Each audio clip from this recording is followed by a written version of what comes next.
gitu ya. Jadi itu kecenderungannya anak-anak itu seperti itu.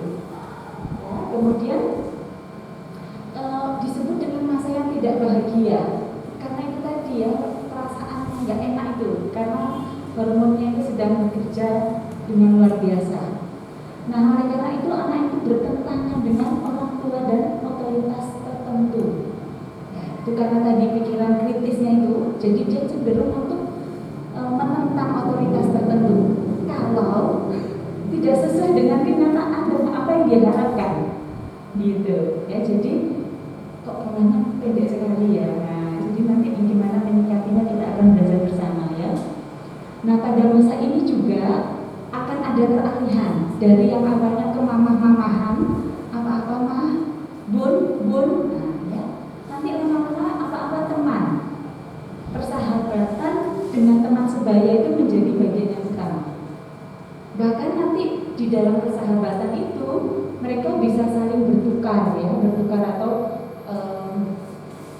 apa namanya? Misalnya kelompok itu suka menggunakan pakaian pink, nah, jadi pakai pink ya. Kelompok itu sukanya main TikTok, main TikTok semua. Kelompok itu suka, nah, jadi ada pengaruh dari teman sebaya. Nah, itu memang menjadi tugas perkembangannya. Jadi peralihan perhatian dari orang tua menuju teman sebaya itu memang menjadi bagiannya. Kemudian jaringan sosial lebih luas. Nah, terutama untuk perempuan itu lebih luas. Jadi dia punya teman lebih banyak dari anak laki-laki biasanya. Ya, itu untuk anak perempuan. Kemudian dari sisi pencarian identitas diri. Nah, kenapa kok pencarian identitas diri? Ya karena anak-anak ini ketika dia bertemu dengan orang lain, kemudian orang itu cocok dengan dia, mereka bersahabat, maka identitas dirinya itu terbangun di sana. Dia akan menjadi apa kelak itu ya dari teman-teman pergaulannya. Gitu. Nah, jadi penting sekali kita sebagai orang tua itu mengarahkan dengan siapa mereka bermain. Gitu. Pilihkanlah, bantulah mereka untuk memilih, walaupun mereka akan memilih sendiri, tapi bantulah mereka memilih. Ketika mereka sudah memilih, apa yang kita lakukan? Terimalah apa yang menjadi pilihan mereka. Nah, itu yang penting. Kadang-kadang kan kita nggak terima ya, karena kita menganggap anaknya kurang gimana ya teman-temannya. Kadang-kadang kita membatasi itu, tapi penerimaan itu juga penting sekali ya. Oke, lanjut Bapak. Nah, oleh karena itu dari 3 perkembangan tadi ya, dari sisi sosial, emosional, kognisi ya, kognitif atau fisik itu sudah mulai muncul permasalahan emosi. Apa itu ya? Jadi permasalahan emosi itu didasari dari kebutuhan remaja itu sendiri. Jadi remaja itu membutuhkan sesuatu yang bisa dilihat secara fisik, karena dia ingin mengekspos dirinya bahwa dirinya itu sudah semakin besar, sudah semakin bisa mengurus diri ya. Bahkan mulai menunjukkan ciri-ciri anak-anak ini seperti orang dewasa ya. Tokoh-tokoh atau figur artis-artis itu bisa menjadi panutan mereka ya, misalnya artis Korea atau artis apalah gitu ya. Anak-anak remaja kan sukanya gitu, atau artis Indonesia mungkin. Nah, itu panutan mereka itu pada itu.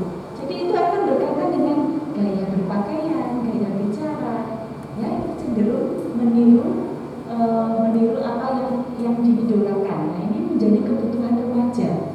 Nah, ketika kebutuhan ini tidak bisa dipenuhi, nah itu terjadi permasalahan. Jadi kalau menyikapinya gini bagaimana Bu? Ya sudah, kita berikan kebebasan mereka untuk mengekspresikan diri mereka selama itu berada di jalur yang wajar ya. Wajar loh Bu ya, jangan sampai Bapak Ibu menganggap itu wajar tapi sebenarnya tidak wajar. Itu berarti harus parenting lagi ya. Jadi menjadi orang tua itu memang harus bisa membedakan mana yang wajar, mana yang tidak gitu. Kalau kita sendiri sulit untuk bisa memilih mana yang wajar dan tidak, maka anak kita juga pasti akan kesulitan untuk memilih itu gitu ya. Kemudian harapan sosial. Nah, kadang-kala masalah-masalah pada remaja itu muncul karena tidak sesuainya harapan sosial dengan harapannya anak. Jadi sosial itu mengharapkan anak ini menjadi santun, menjadi ini ya, harapan sosial. Dia bisa berpikir dewasa dan lain sebagainya. Tapi kenyataan beda, dia punya harapan yang berbeda. Nah, sehingga harapan sosial dengan harapan dirinya itu kan terjadi perbedaan ya, pertentangan. Nah, itulah yang menjadikan konflik atau permasalahan. Nah, itu yang akhirnya memunculkan permasalahan-permasalahan dari sisi emosi anak-anak. Kemudian kesulitan penyesuaian diri dengan lawan jenis. Ya, karena mereka sudah mulai menyukai ya, belajar untuk mendekati lawan jenis gitu ya. Tapi beberapa anak juga bermasalah karena dia mungkin punya rasa minder gitu ya, atau malu untuk bisa bergaul dengan lawan jenis gitu ya. Nah, itu bisa menjadikan permasalahan. Kemudian konflik agama. Ya, tadi sudah saya sampaikan singgung tadi. Mereka kritis dengan ajaran-ajaran agama yang mungkin tidak sesuai dengan apa yang dilihat gitu. Ya, misalnya kita diminta untuk mengasihi sesama gitu, tapi di gereja kok nggak ada rasa kasih ya. Nah, itu sudah mulai dia bimbang, kok gereja itu gitu ya. Nah, itu dia konflik, akhirnya menghasilkan masalah. Nah, beberapa anak yang mungkin tidak terlibat itu juga mungkin punya konflik ataupun mungkin punya masalah lain ya. Kemudian kondisi sekolah, gagal di sekolah, jadi dia punya harapan ingin bisa mengikuti, tapi karena mengajarnya terlalu cepat misalnya ya, wah ini ngajarnya cepat banget gitu ya, sampai anaknya itu kontak-kontak lah istilahnya gitu ya. Nah, tapi anak guru tidak paham, kalau anak itu belum paham, belum bisa, jadi lanjut terus lanjut, dia frustasi, aku nggak bisa ini, dia frustasi dan akhirnya menghasilkan konflik gitu ya. Kemudian mungkin konflik dengan anggota keluarga, misalnya disiplin yang terlalu ketat ya, atau keluarga itu kurang memberikan ruang untuk anak itu untuk mengekspresikan diri. Nah, ini kadang-kadang juga sering terjadi. Kemudian permasalahan peminatan, misalnya aku pengennya begini, namun orang lain mengatakan aku tidak boleh menyukai bidang itu. Nah, jadi ada konflik juga jadi dari sisi peminatan. Nah, dari permasalahan yang ada, maka sebenarnya permasalahan itu muncul karena tugas-tugas perkembangannya itu tidak dilewati dengan baik. Jadi setiap kita itu kan punya tugas kita apa? Mendidik anak-anak, ya, bekerja, misalnya melayani suami, itu tugas saya. Misalnya sebagai orang dewasa, anak remaja itu tugasnya apa? Ternyata mereka itu punya tugas satu, berprestasi. Gimana Bu kalau anak saya itu nggak bisa berprestasi? Anak saya itu biasa-biasa aja Ibu gitu. Nah, kita bantu untuk mencarikan bagian lain, nah ya, bidang lain yang mungkin bukan bidang akademik. Ya, prestasi mungkin di bidang seni, ya, olahraga atau prestasi lain gitu. Jadi mereka itu juga butuh pengakuan bahwa mereka itu bisa. Ya, jadi di prestasi. Mereka butuh persahabatan. Jadi mereka perlu teman, ya, teman yang positif pasti ya. Karena kalau teman yang negatif nanti dia akan membawa arus itu menjadi anak yang negatif. Ya. Kemudian penerimaan secara fisik, keadaanku begini, ya, kondisiku begini, maka terimalah aku apa adanya. Nah, itu tugas perkembangan itu kita harus menerima mereka secara fisik. Ya. Kemudian diberi kepercayaan untuk mengelola keuangan karena mereka sudah mulai masuk ke masa hampir dewasa ya, dewasa muda gitu ya, dewasa tapi awal-awal dewasa. Nah, berikan mereka uang satu, ya. Kemudian beri kepercayaan mereka untuk mengelola. Ibu kasih 50.000 untuk seminggu. Ibu minta kamu melaporkan 50.000 itu untuk apa saja. Harus cukup. Kalau tidak cukup kamu usaha sendiri. Ya. Jadi karena kemampuan kritisnya sudah berkembang, jadi anak-anak ini dikasih tantangan itu belajar untuk menyelesaikan masalah. Jadi memang cirinya itu kita harus kasih tantangan. Itu dipercayakan dan kasih tantangan. Kalau misalnya sudah habis gimana? Ya konsekuensi kamu. Dari awal ibu sudah bilang 50.000 untuk 1 minggu. Silakan kamu mau atur gimana? Kamu mau bawa samu dari rumah silakan. Kalau kamu jajankan silakan. Dalam 1 hari silakan. Tapi hari berikutnya nggak ada, kamu nggak usah minta. Jadi ibu akan kasih setiap hari Senin, misalnya gitu ya. Nah, jadi beri mereka tanggung jawab, beri mereka tantangan, karena mereka memang membutuhkan itu. Tekun pada satu bidang tertentu. Nah, PR kita adalah ayo kita cari anak saya ini harusnya di bidang apa bagusnya, gitu ya. Bakatnya di mana sih? Nah, bantu mereka untuk menemui bidang itu. Apapun itu didorong, ya. Mungkin seni, ya. Mungkin selain seni apa? Seni musik, ya. Nyanyi mungkin atau melukis dan lain sebagainya. Karena seni itu salah satu cara untuk mengajarkan karakter. Jadi seni dan sastra itu adalah bagian untuk mendidik karakter anak. Jadi tanamkan itu.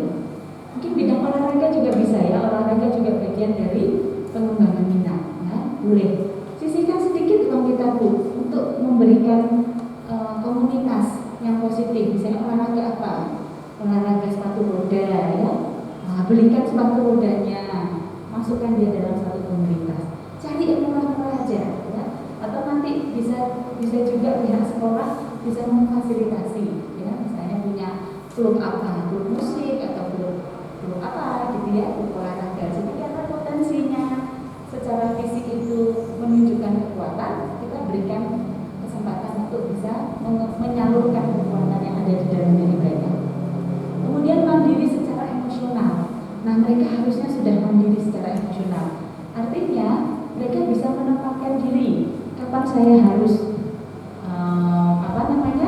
marah, kapan harus ini. Jadi secara emosi itu dia sudah tidak terlalu labil. Walaupun dari sisi perkembangannya dia itu sangat bergejolak emosinya. Ya, tapi harapan atau tugasnya itu dia belajar untuk menjadi anak yang emosinya stabil. Nah, itu kan jadi ada ini ya, ada jarak ya, seperti jembatan gitu. Di satu sisi tahapan perkembangannya emosinya bergejolak, di sisi lain tugasnya dia harus stabil. Gitu kan, ada jarak di sini. Ya, nah jarak itu difasilitasi dengan apa? Nah, ini proses pembelajaran, pengalaman. Ya, jadi bagaimana dia mengelola emosi, bagaimana dia menyalurkan emosi yang positif pada hal lain yang lebih positif, ya. Kemudian pengembangan intelektualnya, jadi dia sudah mulai harus berpikir kritis, ya, mampu memecahkan masalah. Nah, tadi sudah disampaikan. Nah, ini memang tugas perkembangannya. Perilakunya diterima secara sosial, artinya dia harus berada di dalam lingkungan sosial yang bisa diterima oleh semua orang. Jadi dia kan akan muncul sebagai masyarakat yang santun, beradab, gitu ya, supaya dia bisa diterima oleh lingkungan sosialnya. Nah, itu tugasnya. Kenyataannya, emosi yang bergejolak itu membuat dia tidak patuh secara hukum, tidak sopan, tidak adab, gitu ya. Nah, itu kan terjadi frustasi. Tugasnya begini, kenyataannya begini, ya. Jadi itulah yang akhirnya menjadikan permasalahan pada anak-anak remaja. Tanggung jawab perilaku secara sosial, ya, punya tanggung jawab. Ketika saya melakukan satu hal, maka itu akan berdampak pada diri saya, gitu ya, dan berdampak pada lingkungan saya. Nah, itu yang perlu dipikirkan. Nah, jadi perbedaan antara tugas perkembangan ini, tugasnya harusnya begini, kenyataannya begini. Nah, maka itu menjadi konflik atau frustasi. Permasalahan itu muncul di sana. Lanjut, Bapak Heri. Nah, bagaimana dengan menyikapi anak remaja?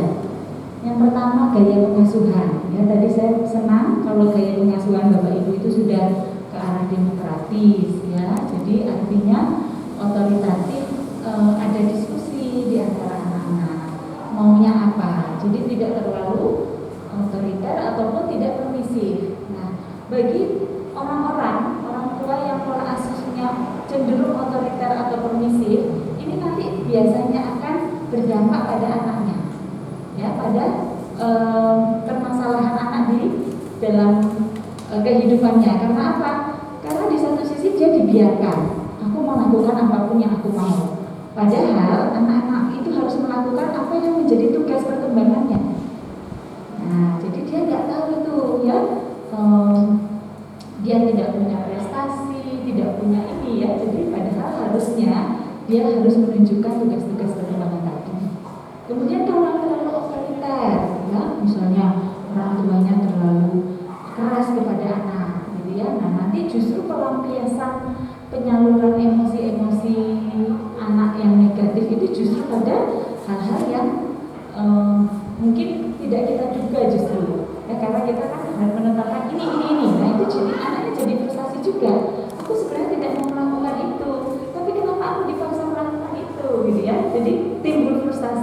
dan akhirnya menghasilkan permasalahan. Kemudian menyikapinya harus ada peran teman sebaya, lingkungan harus membantu mereka untuk membentuk identitas diri. Nah, kemudian menyikapi yang lain adalah dengan pendidikan jasmani. Nah, bantulah anak-anak untuk berolahraga. Nah, menyukai satu cabang olahraga saja. Banyak ya, banyak itu. Misalnya menurut saya itu lebih positif ya. Jadi menggiring anak untuk punya teman persahabatan dari klub. Nah, klub olahraga tertentu itu malah bagus. Ya, misalnya mas saya tuh senang berbola, ya silakan. Kok perempuan sukanya apa? Renang misalnya ya. Silakan. Ya, jadi antarkan dia ke dalam klubnya, kelompoknya. Kemudian setelah itu kita tinggal monitoring sampai di mana. Nah, itu perlu ya. Jadi pendidikan jasmani itu menjadi bagian salah satu hal terpenting dalam perkembangan remaja. Jadi emosi-emosi negatif, konflik-konflik atau frustasinya terhadap lingkungan itu bisa disalurkan melalui kegiatan olahraga. Kemudian kita harus bersikap adil, simpati, bekerja sama dan memberi kesempatan. Itu yang paling penting bagi kita sebagai orang tua. Menyalurkan hobi, anak-anak harus bisa menyalurkan hobinya. Mungkin misalnya selain olahraga apa Bu? Seni, ya tadi saya sudah katakan, seni dan sastra itu membantu pengembangan karakter. Ajak anak baca buku, ya, buku sastra, ya. Ajak anak menikmati keindahan. Nah, ketika dia menikmati keindahan, karakternya terbentuk. Oh, aku ingin sesuatu yang indah, aku ingin sesuatu yang rapi, aku ingin sesuatu yang menyenangkan, ya. Jadi bantu mereka untuk mengenal berbagai macam seni. Seni musik boleh, seni lukis boleh, ya.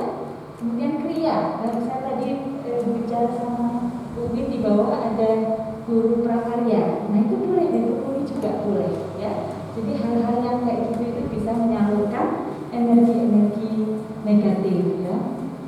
Membangun kepercayaan diri anak, terampil untuk menghadapi ancaman dari lingkungan. Jadi kita bantu mereka untuk ketika kamu menemukan ada teman yang tidak sesuai dengan apa yang sudah ibu ajarkan, apa yang harus kamu lakukan.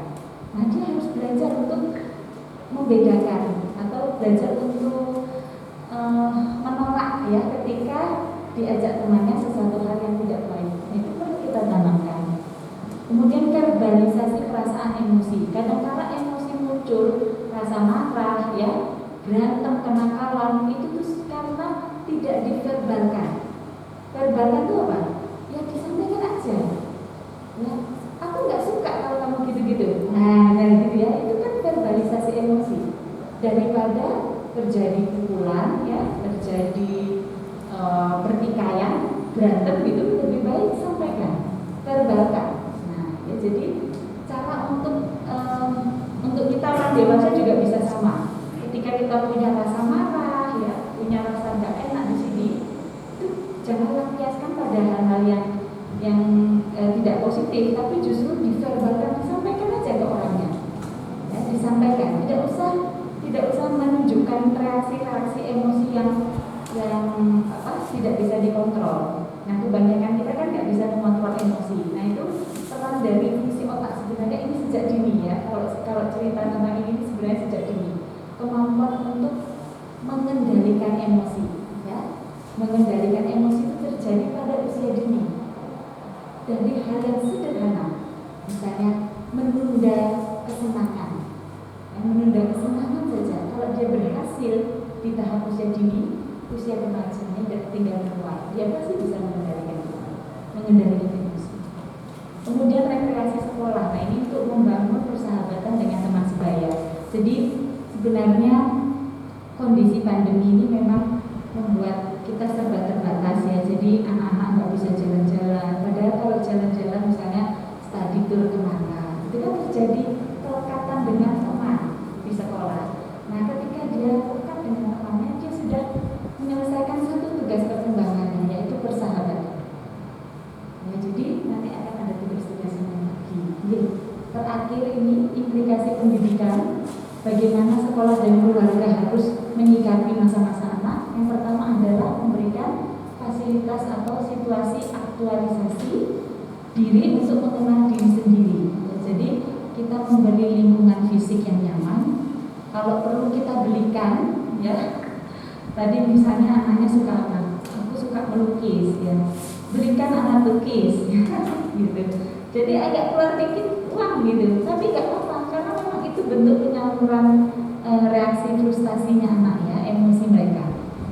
Kemudian kita berkorban sedikit gitu ya, berkorban menemani dia untuk mengetahui siapa teman-teman mereka, ya, atau menyediakan barang-barang yang ada di rumah, memberi kesempatan dia untuk ngobrol, gitu ya. Jadi kita berikan waktu untuk mereka bicara atau mengekspresikan atau mengaktualisasikan diri, mengajarkan keterampilan dan kompetensi sosial ya, dalam bentuk hobi. Ya, hobinya bisa dalam bentuk olahraga ataupun dalam bentuk seni ataupun sastra. Diskusi tentang masa depan dan harapan-harapan. Nah, ini karena Bapak Ibu ini Kristen semua ya? Ada yang bukan? Enggak. Bukan, Ibu bukan. Oh ya, kalau yang bukan Kristen itu bisa tetap. Kalau di Kristen itu ada namanya mesbah keluarga. Nah, itu harus ada waktu untuk itu, Bu. Artinya mungkin sebelum makan, ngobrol aja lah. Apa sih harapan kamu ke depan? Ceritakan banyak hal. Ibu dulu nggak sukses karena ini, bapak nggak sukses karena ini, ya misalnya. Atau ibu dulu pengen begini, tapi nggak bisa karena nggak ada uang. Sekarang kamu bisa, ibu usahakan kamu bisa. Ya, ibu akan cari uang untuk bisa membuat kamu berhasil. Misalnya gitu ya. Diskusikan aja, ya, diskusikan apa yang menjadi harapan mereka. Berikan sikap positif terhadap kehidupan. Jadi jangan sampai kita orangnya justru malah pesimis. Wis lah, kita diwis orang gue kok. Terus dan dia bawa yang mati lah. Gitu. Jangan, ya. Justru kita berikan sikap positif. Saya tuh paling suka nonton YouTube atau TV yang menginspirasi. Gitu ya, misalnya ada pernah itu nonton Deddy Corbuzier itu ditanya, ibunya hanya seorang tukang cuci, misalnya buruh cuci, tapi anaknya itu bisa kuliah di Jepang dan jadi dosen, dapat beasiswa. Terus saya bilang, saya tuh nonton ini nangis gitu. Saya suka tanya, saya suka kepo gitu ya, sama orang-orang tua yang berhasil mendidik anak. Ya, misalnya di kampus saya itu ada namanya Pak Harun gitu ya. Beliau itu punya anak 4, anaknya itu berhasil semua gitu ya. Ada yang jadi dokter dan yang saya tanya, dulu waktu mendampingi itu gimana Pak waktu masa-masa pertumbuhannya? Oh, saya temani. Kalau belajar itu bersama, setiap malam itu kita belajar. Walaupun saya itu nggak tahu materinya dia, tetap saya dampingi sampai anak selesai belajar. Itu sampai SMA saya dampingi. Nah, itu kan saya tangkap. Cerita itu saya tangkap karena saya kan belum punya anak yang usia begitu, tapi saya belajar itu resepnya. Oke, saya akan coba, gitu ya. Ini kan hal yang baik. Terus yang guru cuci itu juga gitu. Ternyata dia cerita gimana kok bisa anaknya ini sekolah tinggi, padahal ibunya cuma guru cuci, bapaknya tukang becak, gitu ya. Oh iya, kalau setiap malam itu anaknya itu belajar. Saya itu sambil nyetrika, anak saya di depan saya. Nah, terus anak saya itu ngerjain soal-soal di buku itu. Terus, Bu, iki wis rampung ya wis kerjain sebelahnya lagi. Karena ibunya belum selesai nyetrika. Bu, iki wis rampung ya wis sebelahnya lagi. Ya aku nggak ngerti itu betul atau enggak kata ibunya. Tapi anaknya tetap disuruh ngerjain sampai selesai. Ya, jadi anak itu belajar sendiri, menemukan sendiri cara dia belajar. Nah, yang paling penting di sini adalah kita sebagai orang tua itu bisa mendampingi anak-anak. Ya, kita lah yang jadi sahabat anak, ya kan? Walaupun dia ingin sahabat yang dari orang lain boleh, tapi kita juga menjadi sahabatnya anak. Ya. Kemudian memberi tugas-tugas yang menantang. Nah, tadi tugas mengelola uang, ya. Kemudian tugas apa lagi? Mungkin pekerjaan rumah. Kita beri apresiasi. Ya, kamu bisa mengerjakan. Kalau pekerjaan rumah terlalu sederhana, beri tugas yang lebih tinggi, baikin genteng mungkin ya. Ya kan dia suka tantangan ya, anak-anak ini kan suka sekali tantangan. Jadi dianggaplah dia mampu, walaupun mungkin hasilnya kita tidak puas ya. dia sudah mengerjakan, dia merasa berprestasi gitu. Wah, aku bisa gitu ya, walaupun hasilnya kita cuci lagi ya, kita pel lagi mungkin ya, kita bersihkan kembali. Nah, kemudian itu ya. Kemudian kita ajarkan juga ini ya, pendidikan seks ya. Kenapa ini penting? Karena secara reproduktif, sel-sel reproduktifnya itu sudah bekerja. Jadi anak-anak ini betul-betul harus menjaga dirinya ya, menjaga dirinya supaya tidak merusak masa depannya gitu. Saya katakan tidak merusak masa depannya karena kalau terjadi sesuatu, nah itu kan sudah nggak punya masa depan anaknya. Ya kasihan sekali. Padahal dia ini adalah calon penerus nantinya. Bagaimana dia akan hidup? Apa nempel kita terus? Tidak, ya kan? Dia harus kita jaga. Kemudian pendekatan kreatif. Nah ini terutama untuk orang tua dan guru. Nah, beri kasus-kasus ya, suruh mereka memecahkan masalah, kasih tanggung jawab, diskusi, metode proyek. Mungkin ayo kita proyek bikin apa nih? Bikin robot? Oke, Bu Guru, Pak Guru tahu nggak? Nggak tahu, nggak apa-apa. Zaman sekarang nggak tahu kan nggak apa-apa. Ada YouTube, tapi kita dampingi gitu loh. Ya, nggak ada yang nggak mungkin gitu. Ya kamu pengen apa?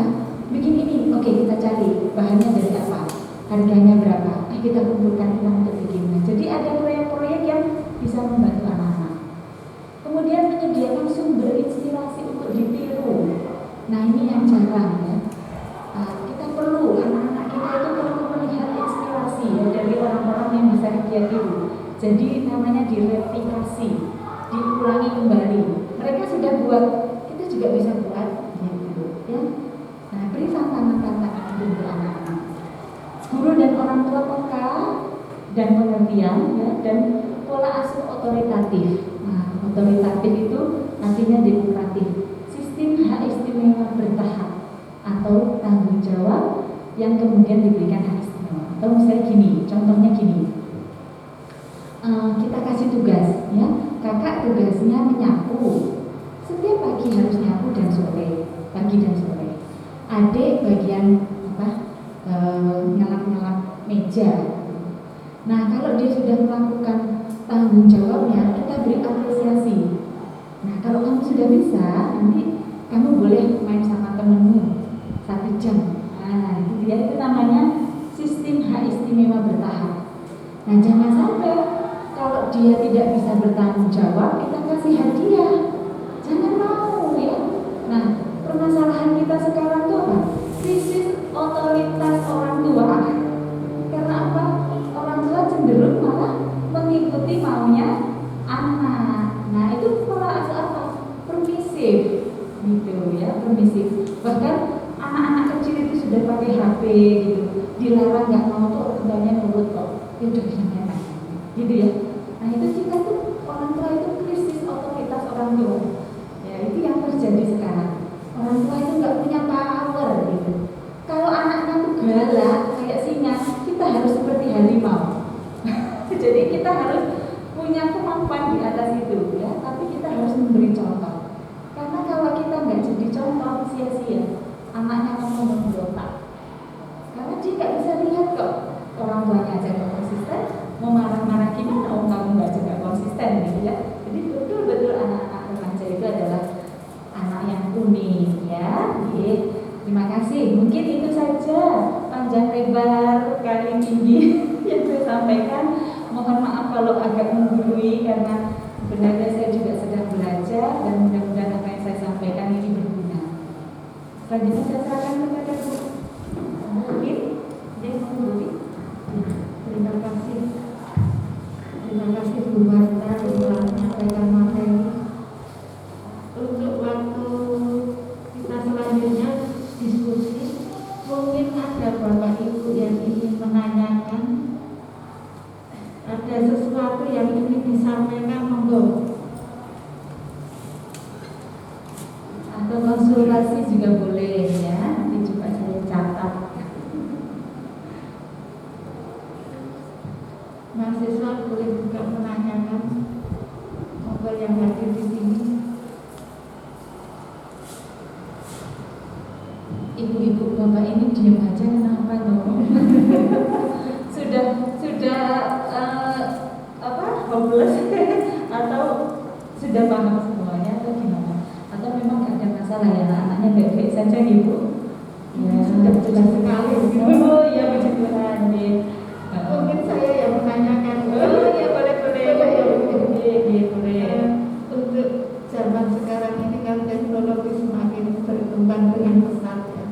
Kadang kita sebagai orang tua itu kewalahan, anak sering di dalam kamar antem, tetapi ternyata di dalam kamar itu bermain game online, atau mungkin ada trik-trik khusus sehingga supaya anak kita tidak kecanduan game online. Pertanyaannya apakah sama dengan apa yang ditanyakan Bapak Ibu? Ya memang itu teknologi itu memang tidak bisa lepas dari anak-anak ya Bu ya. Jadi kalau memang bagaimana menyikapi yang seperti ini Bu gitu. Kalau untuk anak-anak remaja melihat perkembangannya, rasa ingin tahu tinggi, kritis gitu ya. Kemudian dia merasa kalau game online itu kan pasti ada temennya ya, ada temennya. Nah itu dia membentuk persahabatan dengan temennya secara online. Itu kan game online itu ada sahabatnya loh Bu. Makanya kita main bareng-bareng, mabar gitu. Ya itu kan berarti sudah membentuk satu persahabatan gitu. Nah itu memang menjadi kebutuhan mereka. Ya dipersilahkan saja nggak apa-apa. Namun ya itu tadi karena demokratis tadi, pola asuh demokratis tadi, kita persilahkan. Namun dengan konsekuensi, namun dengan peraturan. Kalau peraturan ini dilanggar, konsekuensinya apa? Itu harus gitu. Nah, berapa paling lama anak-anak ini boleh main game Bu? Nah, diusahakan ada jarak ya. Kalau dari kesehatan mata itu bilangnya 20-20-20.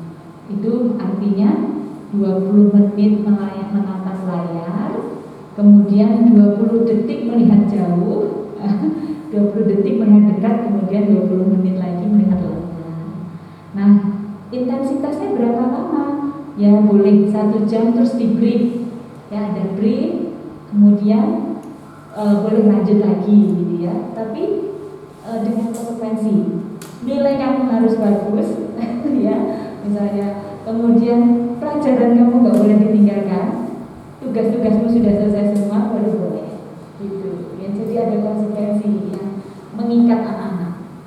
Nah itu tadi seperti sistem hak istimewa bertahap itu. Kalau kamu sudah melakukan itu, kamu boleh main game online 2 jam, gitu ya. Nah kalau kita konsisten, tapi jangan juga kita minta anak main game 2 jam. Kita nonton HP-nya 5 jam gitu ya. Nah itu kan sudah nggak konsisten ya. Jadi kita juga harus menjadi contoh gitu. Jadi tipsnya itu aja. Karena demokratis tadi yang dibutuhkan anak-anak kan, anak-anak ingin menyalurkan keinginannya, tapi di satu sisi kita juga ingin membatasi. Nah itu silakan diperbolehkan. Tapi setelah itu, nah, apa peraturannya, rules-nya gimana? Ya, harus bagaimana kalau mau main game itu. Kemudian ini juga ditambah ini Bu Bin, kita mungkin ada baiknya juga kita membantu ya, karena anak itu kan ingin diterima. Kita juga kalau gitu ibu ikut main sama kamu ya, gitu. Dan kita menerima keinginannya. Dia tuh ingin main apa, kayak gimana tuh mainannya. Nah, coba lihatin ibu mainan kayak oh ibu ikut main ya. Nah dia ibunya ikut main. Jadi ketika ibunya main, ibunya senang main itu, dia merasa diterima. Oh permainanku ini sebenarnya nggak apa-apa ya. Ibuku aja mau menerima kok kalau aku main game ini, gitu ya. Jadi kita ikut nimbrung gitu. Coba papa juga ikut main sini. Gimana permainan? Oh gini. Nah ketika kita main, mungkin ada rasa-rasa oh kok permainannya menunjukkan kekerasan ya, gitu ya. Misalnya bunuh-bunuhan, ya, dan hal-hal yang mengganggu emosi atau mengganggu atau membentuk perilakunya menjadi anak yang keras misalnya. Nah itu nanti setelah main kita bilang, kok kayaknya mainannya kurang bagus ya ini ya. Coba mainan yang lain lah, gitu. Nah kita didiskusikan, coba main yang mana yang mendidik, yang membuat kamu tambah pintar, buat ini. Nanti Papa ikut main juga, Ibu ikut main juga, misalnya gitu ya. Nah itu jadi orang tuanya membuka diri juga untuk membolehkan anak, tapi juga orang tuanya ikut bermain ya. Paling nggak kita itu tahu apa yang dimainkan anak. Gitu Bu Win. Mungkin ada itu pengalaman ibu-ibu yang lain, ibu dan bapak yang lain. Ada yang ditanyakan, Bapak Ibu? Atau sudah cukup jelas, sangat jelas? Yes.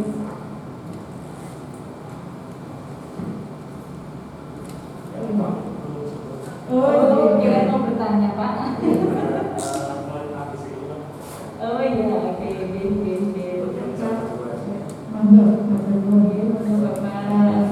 Kalau sudah tidak ada yang menanyakan, kita beri oplos untuk Bu Marta yang sebagai penutup.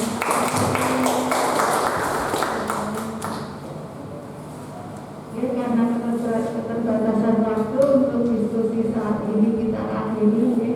Terima kasih untuk Bu Marta yang telah menyampaikan materi yang sangat berguna bagi kita semua. Bagaimana kita mendidik anak-anak kita, mengarahkan, mengantarkan anak-anak kita untuk sukses.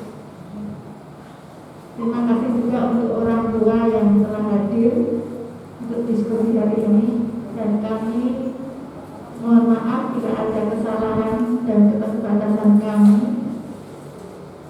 Untuk waktu selanjutnya kami serahkan ke Pak Edi. Matur nuwun.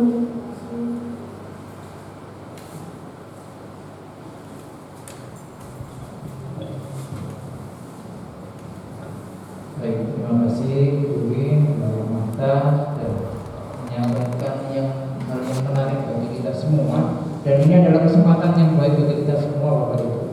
Tidak terasa waktunya sudah 10.30.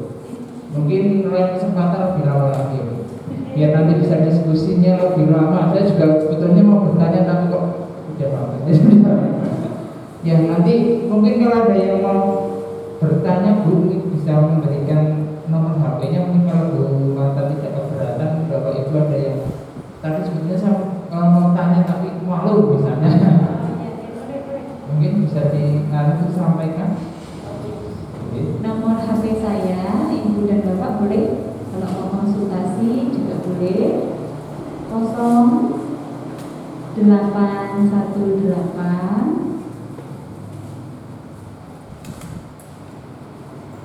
04 739 769. Dan saya ulangi 0818 04 739 769.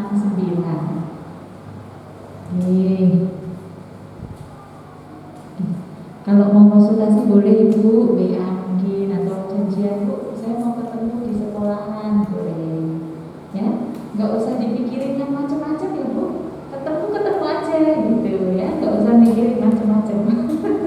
Kalau mau konsultasi boleh, Bapak Ibu guru juga boleh ya, kalau mau konsultasi boleh, nggak usah dipikirin yang macam-macam. Panggil aja nggak apa-apa, kalau saya punya waktu saya akan layani. Nih, Terima kasih Bu Marta. Itu Bapak Ibu, kalau nanti ada sesuatu konsultasi sama Oke, lagi terima kasih Bu Marta, Bu Win. Mungkin boleh Bu Marta untuk Bu Win untuk kembali ke tempat nanti, bukan berarti mungkin gitu. Nanti kita waktunya berbagi ini. Sampai Ibu. Baik Bapak Ibu, setelah sekian lama bertemu, nanti kita akan meninggalkan tempat ini. Tapi sebelumnya, nanti di depan akan dibagikan lembar buku hidup siswa. Nanti Bapak Ibu isi, kemudian setelah diisi, lampirannya di sini ada tulisannya, yaitu fotokopi kartu keluarga tanpa dilegalisir, kemudian foto ijazah SD, foto akta kelahiran, dan foto KIP bagi yang memiliki. Lagi nanti ini sampai rumah diisi, kemudian dilampirkan fotokopi kartu keluarga, fotokopi ijazah SD, fotokopi akta kelahiran, dan fotokopi KIP bagi yang memiliki. Kemudian besok pagi dikumpulkan di ruang TU. Begitu nggih Bapak Ibu? Mas PPL bisa membantu ini nanti dibagikan di depan Mas. Ya, diambil nanti dibagikan supaya nanti bisa diisi di rumah masing-masing. Baik, Bapak Ibu kita akan akhiri kegiatan di sana aja Mas. Mas di luar. Bapak Ibu kita akan akhiri kegiatan ini. Terima kasih, mohon maaf kalau bukunya harus ada nomornya gitu, karena sesuai dengan protokol kesehatan. Jadi memang kita membiasakan kebiasaan baru. Mohon maaf gitu kalau bukan berarti apa-apa, tapi memang kami coba untuk seperti ini juga para siswa di sekolah juga seperti ini. Duduknya sesuai dengan nama masing-masing. Ngaten nggih? Baik Bapak Ibu kita akan akhiri dengan berdoa. Mohon Pak Sigit untuk memimpin doa untuk Pak Sigit. Menikah Pak Sigit wakil kepala sekolah bagian kesiswaan. Kalau ada sesuatu nanti ini Pak Sigit berkaitan dengan kesiswaan. Monggo Pak Sigit ditutup dengan doa. Mari kita berdoa. Saya namakan. Ya Tuhan, Allah Bapa kami yang kami kenal dalam Tuhan Yesus, kembali kami anak-anak-Mu menghadap kehadiran-Mu ya Tuhan. Kami ucapkan syukur dan terima kasih atas pemeliharaan Tuhan kepada setiap kami, anggota keluarga kami, anggota keluarga SMP 25 dimanapun mereka berada dan bagaimanapun latar belakangnya. Tuhan tahu setiap kondisi kami dan Tuhan senantiasa sertai dan jaga kami semua Tuhan. Tuhan kiranya materi parenting yang boleh kami dapatkan dari Bu Marta boleh dapat kami serap dan kami praktekkan untuk bekal anak-anak kami di masa mendatang, karena kami tahu Tuhan bahwa anak-anak kami adalah aset bagi kami di masa yang akan datang. Tuhan, jika sebenarnya kami akan mundur diri dari tempat ini, Tuhan sertai kami dalam perjalanan sehingga kami sampai ke tempat tujuan rumah kami dalam keadaan tanpa kurang suatu apapun dan kembali berkumpul bersama keluarga yang kami kasih. Terima kasih Tuhan, dalam nama Yesus kami telah berdoa dan mengucap syukur. Haleluya. Amin. Terima kasih Pak Sigit. Demikian Bapak Ibu rangkaian kegiatan hari ini. Terima kasih untuk kebersamaannya dan mohon maaf nanti untuk keluar juga dari nomor 1, 2, 3, 4 seterusnya ya tidak berkerumun. Monggo Ibu boleh meninggalkan tempat ini nomor 1, 2, 3, 4 seterusnya sampai dengan terakhir. Terima kasih. Monggo untuk mundur Gusti berkaya Gusti. Amin. Untuk mahasiswa yang di luar segera bersiap.